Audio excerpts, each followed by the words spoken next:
천사의 아침 방문을 찾아오신 여러분을 환영합니다. 오늘도 아침 예배 말씀으로 믿음과 위로의 시간을 갖게 되길 바랍니다.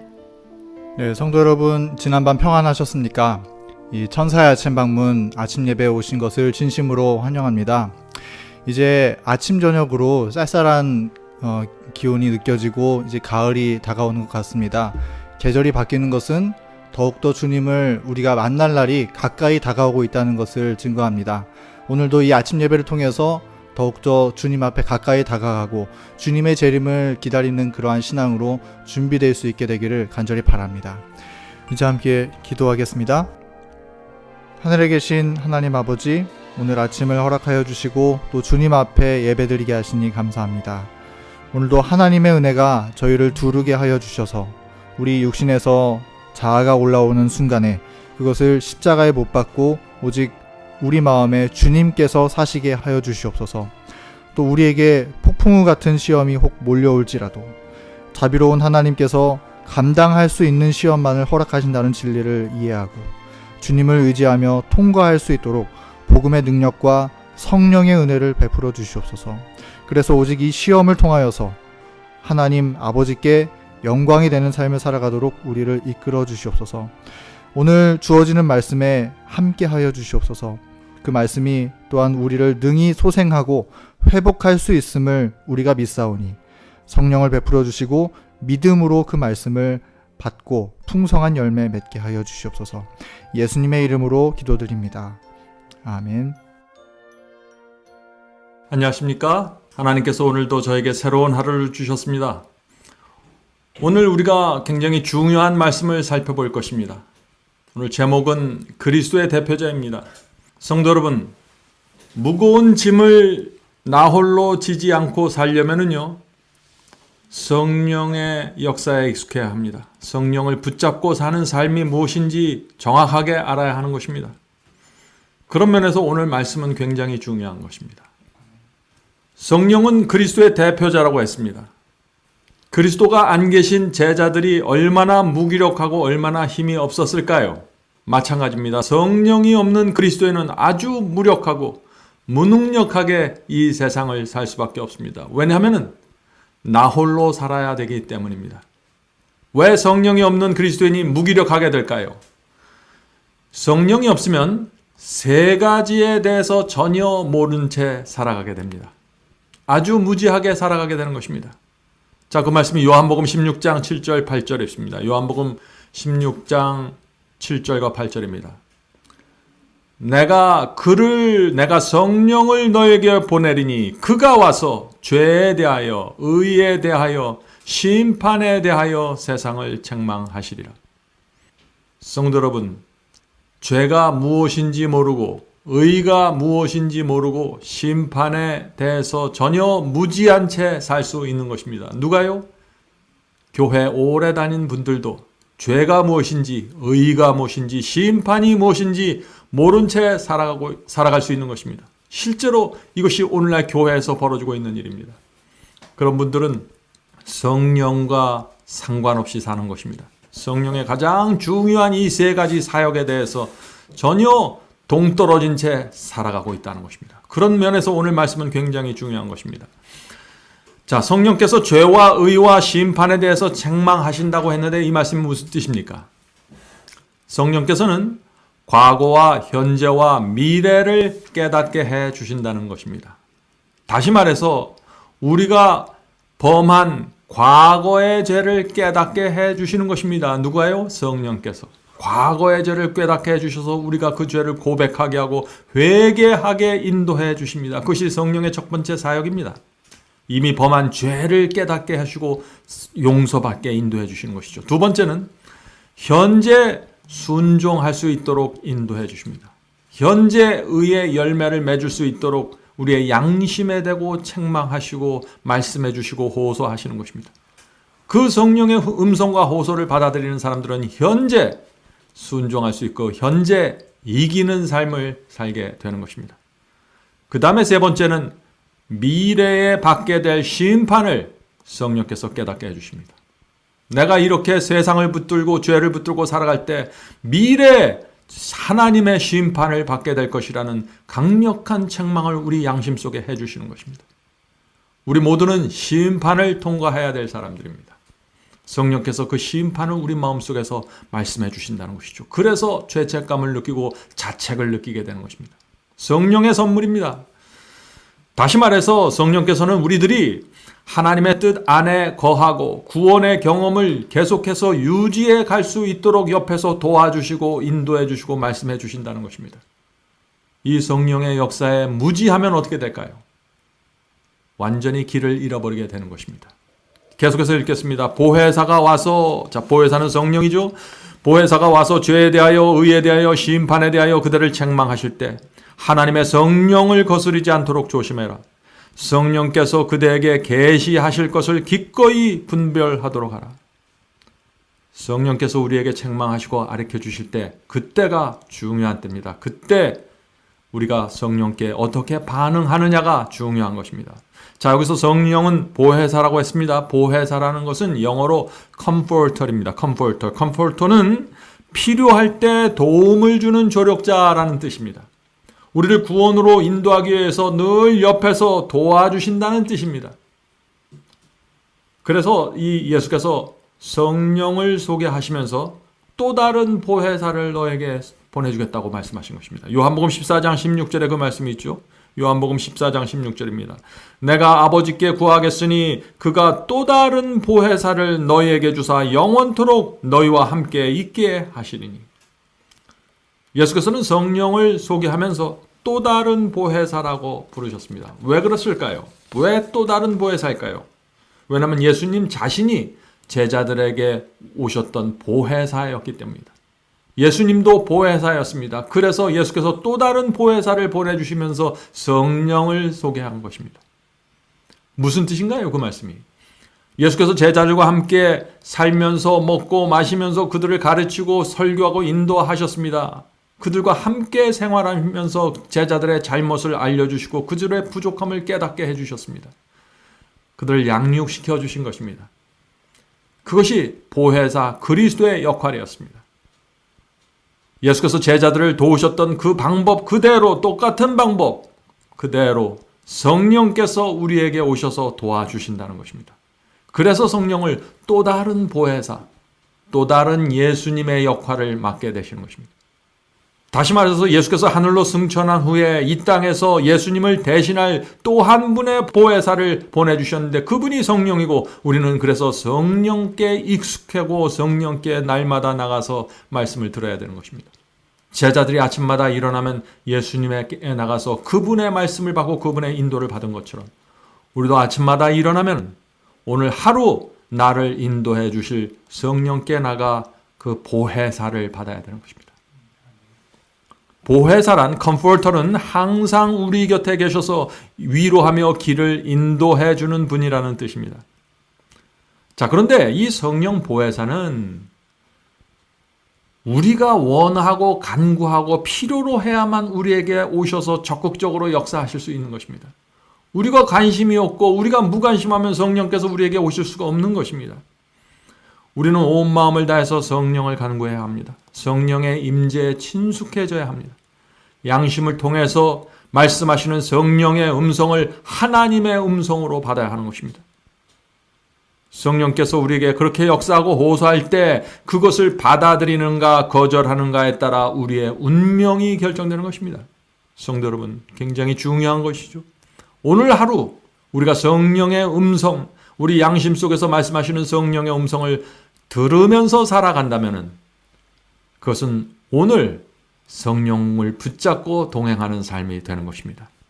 계속해서 읽겠습니다. 진리의 원칙들을 받아들이도록 그대의 자아의지 곧 특별히 그대 자신에게 오랫동안 우상화된 습관들을 굴복시켜라. 성령은 진리의 영이기 때문에 우리가 진리와 접촉할 때 성령께서 가장 크고 분명하게 역사해 주십니다. 우리가 성경 말씀을 읽고 또 어떤 중요한 설교 말씀을 들을 때 성령께서 우리 속에서 이것이 진리니 이것을 받아라. 이렇게 해라 저렇게 해라 말씀하십니다. 진리가 무엇인지 확증을 마음속에 주시는 것입니다. 하나님의 뜻이 무엇인지 우리 속에 말씀해 주시는 것입니다. 그때가 중요하다는 것입니다. 그때 오랫동안 붙잡고 있던 우상이 우리를 잡아내리려고 하는 것입니다. 성령을 거스리려고 하는 것입니다. 그때 중요해야 되는 것입니다. 우리 마음속에 진리가 자리 잡으려고 할 때 그때 문제가 생기는데 어떤 문제가 생긴가요? 오랫동안 우리가 붙잡고 살아온 잘못된 원칙과 잘못된 교리와 잘못된 복음이 진리와 충돌하게 되는 것입니다. 내 속에 있는 우상이 진리의 말씀을 거절하려고 하는 것입니다. 성도 여러분, 그때 중요한 것입니다. 성령께서 우리 속에서 진리의 확신을 주실 때 그것을 무시하지 마십시오. 여러분이 진리의 길을 가려고 할 때, 우상이 여러분의 길을 막으려고 할 때 거기에 굴복하면 안 되는 것입니다. 성령께서 인도하시는 길을 가셔야 되는 것입니다. 성령을 거스리고 성령을 슬프게 하면은 길을 잃어버리게 됩니다. 조심해야 되는 것이에요. 옛날 제자들이 예수님의 인도하심을 거절하고 무시하고 자기의 길을 걸어갔다면 어떻게 됐을까요? 제자들은 그때 업으로 살다가 세리로 살다가 그렇게 슬프게 허망하게 인생을 마치고 말았을 것입니다. 우리도 마찬가지입니다. 지금 보혜사 성령께서 오셔서 우리를 날마다 인도하실 때 그것을 무시하고 거절하고 외면하면 이 세상을 그냥 허망하게 살다가 사라져버리는 것입니다. 자, 계속해서 읽겠습니다. 무한한 희생과 고난의 값을 치르고 그리스도께서는 그리스도인 싸움에서 성공하는 데 필요한 모든 것을 우리에게 제공하셨다. 성령께서는 능력을 주셔서 사람이 이길 수 있게 해주신다. 자, 여기 중요한 말씀이 나옵니다.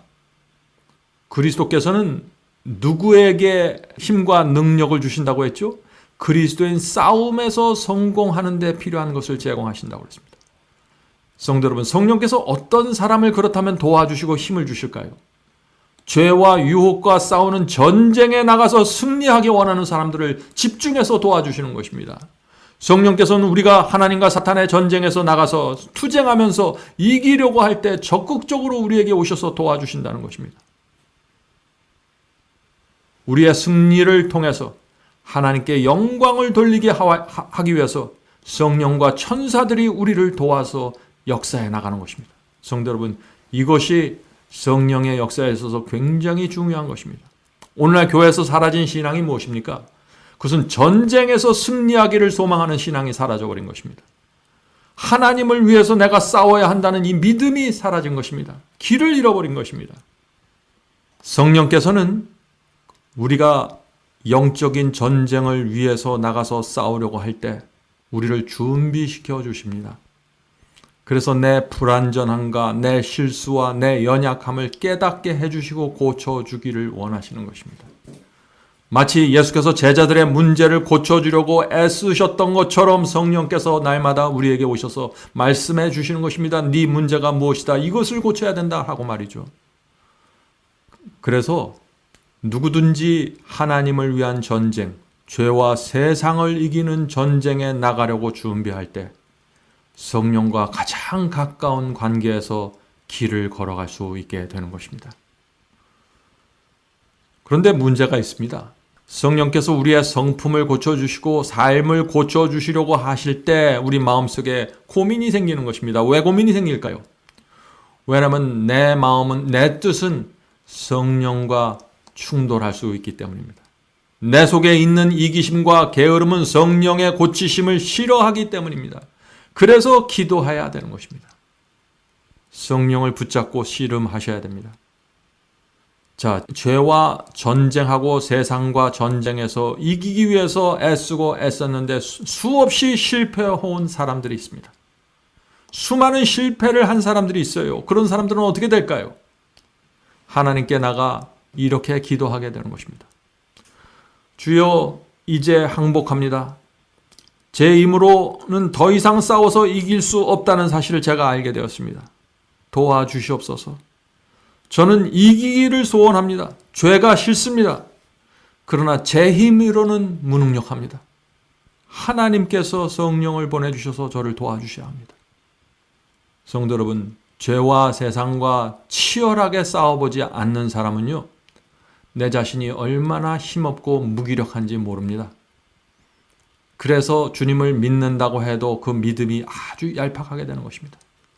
싸워서 완전하게 패배해보지 않은 사람은 성령께 매달리는 그 힘이 아주 약하게 되는 것입니다. 성도 여러분, 내 자신이 얼마나 연약한지 깨달은 사람들이 결국에는 죄와 싸워서 이길 수 있게 되는 것입니다. 왜요? 성령께 간절하게 매달리기 때문입니다. 나 자신을 내려놓고 성령께 항복하기 때문에 이 승리가 가능해지는 것입니다. 자, 계속해서 읽겠습니다. 사탄의 정부가 정복되는 것은 성령의 대리자를 통해서이다. 죄를 깨닫게 하는 것은 성령이시며 인간의 동의 아래 마음에서 죄를 추방하신다. 그때 마음은 새로운 법, 곧 고귀한 자유의 율법 아래 놓이게 된다. 자, 오늘 많은 분들이 이 자유의 율법에 대한 오해를 갖고 있죠. 자유의 율법이라고 해서 율법을 지키지 않아도 된다. 율법으로부터 자유로워졌다. 이렇게 생각하는 분들인데 그것은 큰 오해죠. 자, 오늘 우리가 방금 읽은 이 말씀 속에 중요한 진리가 있는 것입니다. 자, 이 말씀을 보면은 성령의 역할이 있고 인간의 역할이 있다고 말하고 있습니다. 자, 성령의 역할이 무엇입니까? 그것은 죄를 깨닫게 해주시는 것입니다. 성령께서 내 양심을 자극하시고 책망하셔서 내가 어떤 죄를 졌는지, 어떤 죄를 붙잡고 있는지, 내 교만이 무엇인지 정확하게 가르쳐 주시는 것입니다. 자, 그때 우리의 역할이 무엇인가요? 그 성령의 가르치심과 성령의 인도하심을 내가 인정하고, 맞습니다, 성령님. 제가 죄를 범했습니다. 제가 교만합니다. 제가 큰 문제가 있습니다. 하고 죄를 내려놓기를 간구해야 하는 것입니다. 성령님, 제가 이 죄를 버리기 원합니다. 성령께서 알려주신 이 교만이 이제 지긋지긋합니다. 버리기를 원합니다. 도와주시옵소서. 이렇게 기도해야 되는 것입니다. 그때 성령께서 우리 마음에서 크게 역사하셔서 죄를 버릴 수 있는 마음을 주시고 힘을 주시고 능력으로 역사해 주시는 것입니다. 성도 여러분, 잊지 마시기 바랍니다. 내가 허락하고 내가 동의해야 합니다. 내가 결정적으로 결정을 해야 합니다. 내가 뜻을 정해야 됩니다. 다니엘처럼 말이죠. 뜻을 정해야 성령께서 내 뜻을 붙잡고 역사하셔서 승리로 이끌어 가신다는 것입니다. 우리 마음에도 없는 것을 성령께서 억지로 만들어 주시는 것이 아닙니다.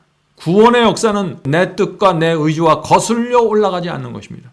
내 뜻을 버리고 내 의지를 내려놓을 때 성령께서 나에게 역사해 주신다는 것이죠. 자, 성령의 호소를 받아들이고 성령의 힘으로 죄를 버릴 때 그때 우리의 마음이 자유의 율법 아래 놓이게 되는 것입니다. 자, 무슨 뜻인가요? 율법은 전에는 억지로 나를 구속하는 멍에였습니다. 그런데 내가 내 자신을 성령께 내려놓고 성령께 바치고 성령께서 가르쳐 주시는 죄를 내려놓을 때 그때는 이 율법이 나를 구속하는 율법이 아니라 내 자의로, 내 자원하는 마음으로 법을 지키는 신앙으로 들어가게 되는 것입니다. 똑같은 법입니다. 그러나 그 법을 받아들이는 마음이 달라진 것입니다. 그래서 그 법이 더 이상 나에게 무거운 멍에가 되지 않는 것입니다. 성도 여러분, 이것이 성령을 통해서 이루어지는 위대한 거듭남의 경험입니다. 하나님의 거룩한 말씀과 계명이 무겁지 않게 되는 경험, 이 경험으로 들어간 성도는 자유의 법을 누리면서 살아가게 되는 것입니다. 여러분, 이 경험으로 들어오게 되시길 간절히 바랍니다. 하나님의 법을 자유롭게 지키면서 사는 경험 말이죠. 계속해서 읽겠습니다. 주 예수께서는 성령을 통하여 역사하신다. 왜냐하면 성령은 당신의 대리자이기 때문이다. 성령을 통하여 그분께서는 영적 생명을 영혼 속에 불어넣으시고 선을 위한 활력을 일깨우시며 도덕적 불결에서 정결케 하시고 당신의 왕국에 들어갈 적합성을 부여하신다. 천국에 들어갈 적합성, 성령께서 만들어주시는 것입니다. 성령의 역사가 반드시 필요한 것입니다. 성령께서는 그저 우리에게 말씀하시고 음성을 들려주시고 호소하시는 그 선에서 그치는 것이 아니라는 것입니다. 실제로 능력을 주시고 변화시켜 주시는 그 생명의 역사가 일어나는 것입니다. 성도 여러분, 성령께서 우리와 함께 하시면은 말라가던 영혼 속에 생명이 생기고 나만 알고 살아가던 사람이 선을 베풀고 싶어하는 소원이 생기고 죄를 붙잡고 죄를 애착심을 갖고 있던 사람들이 죄를 싫어하게 되는 그런 변화가 실제적으로 일어나는 것입니다. 성령의 역사입니다. 자, 어떻게 하면 우리가 이 성령의 변화시키는 역사로 들어갈 수 있을까요? 방법은 아주 단순합니다. 첫 번째는 성령께서 내게 알려주시는 죄를 고백하고 회개해야 됩니다. 성령께서 우리 마음속에 깊이 들어가시려고 할 때 그 걸림돌이 되는 돌들을 치워버려야 되는 것이죠. 길이 활짝 열려야 되는 것입니다.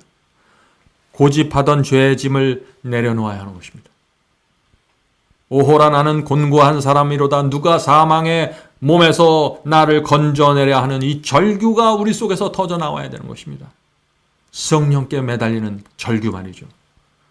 이런 성도들이 성령의 큰 도우심을 받게 되는 것입니다. 성령을 받으면은요, 우리의 영혼이 하나님의 용서 안으로 완전히 들어가 버리게 되는 것입니다. 죄책감이 사라지고 영혼의 평안이 생기게 되는 것입니다. 성령의 은혜가 밀려오면서 육체의 정욕이 잠잠케 됩니다. 전에는 죄가 내 속에서 왕노릇했는데 이제는 성령의 은혜가 내 속에서 왕노릇하는 것입니다. 그래서 내 속에서 죄가 힘을 쓰지 못하는 것입니다. 육체가 꿈틀거리고 육체에서 무슨 요동이 칠지라도 그것이 나를 지배하지 못하는 것입니다. 성령께서 내 속에 들어오셔서 지배하기 때문이죠. 갈릴리 바다의 폭풍우가 예수님의 말씀에 잠잠해졌던 것처럼 우리의 영혼이 성령의 임재하심으로 평안하게 되는 것입니다. 성도 여러분, 회개하고 정말 주님의 뜻대로 살기 원하는 성도들에게 오늘 우리가 말씀 나눈 이 성령의 역사가 반드시 이루어지는 것입니다. 반드시 우리의 마음을 변화시키고 우리의 목적을 바꿔주시고 우리를 새 길로 인도해 주십니다. 그것이 성령의 역사입니다. 계속 읽겠습니다. 만일 우리가 그분의 성령의 능력을 인정하고 성령에 의해서 꼴지어지도록 굴복한다면 우리는 그분 안에서 완전하게 설 것이다. 이것은 얼마나 놀라운 사상인가. 그리스도 안에서 신성의 모든 충만이 육체로 거하시고 너희도 그 안에 충만하여졌으니. 예수께서 이 땅에 오셔서 육체를 취하시고 성령의 충만한 삶을 사셨던 것처럼 우리도 육체 속에서 이 육체를 갖고 성령의 충만한 삶을 살 수 있다는 것입니다. 그리스도께서 우리의 모본으로 되실 수 있다는 것이죠. 자, 그런데 대부분의 사람들에게 이런 놀라운 변화가 잘 생기지를 않습니다. 교회를 오래 다녀도 마찬가지죠. 왜 그럴까요? 문제가 어디에 있을까요? 나를 의지하기 때문입니다. 나를 내려놓지 못합니다. 많은 사람들이. 마음에 욕심이 있고 교만해서 목이 곧기 때문에 성령의 역사를 따라가지 못하는 것입니다. 세속과 이기심이 내 마음속에 있을 때 성령께서 내 마음속에 깊이 거하실 수가 없는 것입니다. 성도 여러분, 우리 마음을 막고 있는 성령께서 들어오지 못하도록 막고 있는 돌들을 치워버려야 합니다. 그래야만 우리의 마음으로 들어가는 대로가 열려져서 성령께서 들어오셔서 마음껏 역사하실 수 있다는 것입니다.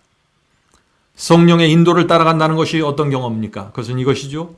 성령은 진리의 영입니다. 그러므로 온 마음을 다해서 진리가 무엇인지 살피십시오. 이것이 첫 번째 단계입니다. 진리가 무엇인지 모르면 성령의 역사를 깊이 받을 수가 없어요. 왜냐하면 성령은 진리를 따라서 역사하시는 영이기 때문에 그렇습니다. 우리가 그래서 성경을 펼쳐놓고 말씀을 듣고 진리가 무엇인지 진지하게 살필 때 그때 성령께서 우리에게 적극적으로 오시는 것입니다. 진리의 말씀을 듣고 살피면 성령께서 우리에게 무엇이 죄인지 보여주십니다. 회개하게 됩니다. 통회하는 심령이 성령을 통해서 그때 준비되는 것입니다. 언제요? 우리가 성경 말씀을 보면서 내 죄가 무엇인지 보기 시작할 때 말이죠. 그런 사람들에게 성령께서 역사하셔서 이기심을 가르쳐 주시고 교만을 보여주시고 우리가 고쳐야 될 게으름과 안일함을 보여주시는 것입니다. 성령의 역사입니다. 성도 여러분, 바로 그때가 중요한 것입니다. 성령께서 우리에게 가르쳐 주시고 알려주시고 책망할 때 그때가 중요한 것입니다. 그때 우리가 어머니 앞에 나가는 어린 아기처럼 그렇게 성령께 나가야 되는 것입니다. 고집 피우지 말고 고쳐야 되는 것입니다. 개혁해야 되는 것입니다. 이것이 성령으로 인도되는 그리스도인의 삶입니다. 성도 여러분, 참된 행복과 평안은 빚진 자의 심령에서 가능한 것입니다. 빚진 자는 겸손합니다. 하나님께 너무 죄송해서 고개를 숙일 수밖에 없는 것이죠. 그래서 혹시 내가 죄를 범하고 내가 부족한다면 언제든지 빨리 회개하고 내 잘못을 인정하고 하나님께 나가서 죄사함을 받고 통회하게 되는 것입니다. 왜냐하면 이 빚진 자에게는요, 죄를 고집하려고 하는 의도가 없기 때문입니다. 유혹과 시험이 올 때 자신의 연약함을 너무나 알기 때문에 내가 지금까지 이렇게 많은 빚을 졌는데 이번에 또다시 빚을 지면 안 된다는 그 절박함 때문에 하나님께 나가게 되는 것입니다. 성령을 붙잡게 되는 것입니다. 그래서 가장 연약해 보이지만 가장 강한 자가 빚진 자의 심령을 가진 성도입니다. 성도 여러분, 성령을 배워야 합니다. 성령께서 우리 옆에서 날마다 함께 가십니다. 우리를 도와주기 위해서 오늘도 찾아오시고 우리 속에 임재하셔서 역사하기를 원하십니다. 자, 이제 기도하고 마치겠습니다. 하늘에 계신 아버지, 저희가 오랜 세월 동안 너무나 많이 세상과 죄에 끌려다녀서 이제 제 자신의 힘으로는, 제 능력으로는 안 된다는 사실을 깊이 인식했습니다. 항복합니다, 주여. 주 앞에 나가 항복하오니 이제부터 성령께서 역사해 주시고 저희 마음속에 들어오셔서 자유롭게 활동해 주시고 역사해 주셔서 저희의 마음밭을 뒤집어 엎으셔서 교만하고 이기적인 저희의 마음을 바꿔 주시옵소서. 성령께서 역사하실 때 유일한 구세주인 것처럼 성령을 붙잡을 수 있도록 도와주시옵소서. 하늘에 계신 아버지, 오늘도 성령을 통해서 저희의 마음을 위로해 주시고 용기를 주시고 가는 길을 인도해 주시옵소서. 진리의 길로 저희가 가길 원합니다. 그 진리의 길 안에서 영혼의 평안을 누리고 하늘에서 주시는 완전한 행복과 만족을 갖고 살 수 있도록 도와주시옵소서. 성령을 통해서 오늘도 저희의 몸과 마음을 회복시켜 주시옵소서. 예수님의 이름으로 간절하게 기도드립니다. 아멘.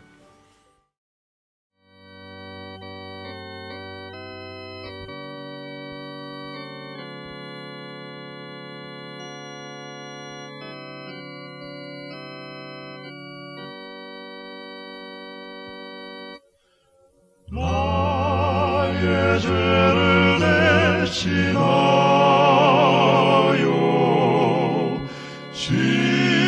십자가에 달린 주,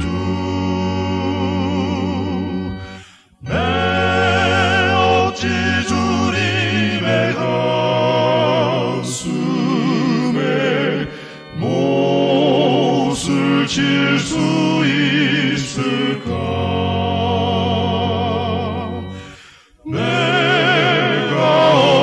다시 주를 못질할 수 있을까? 한 번만 더 부족하여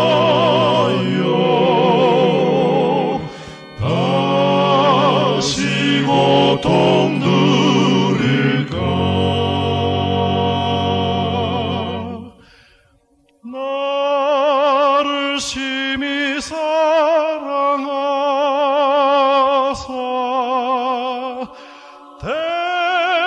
대속하신 주님을 내가 다시 배반하여 주를 실망시킬까? 내가 어찌 다시 주를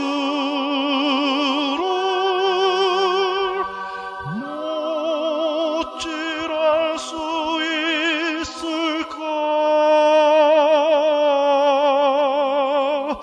한 번만 더 부족하여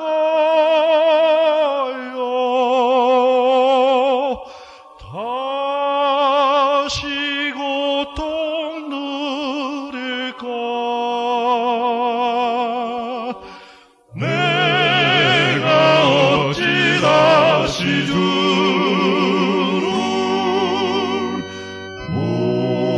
못질할 수 있을까?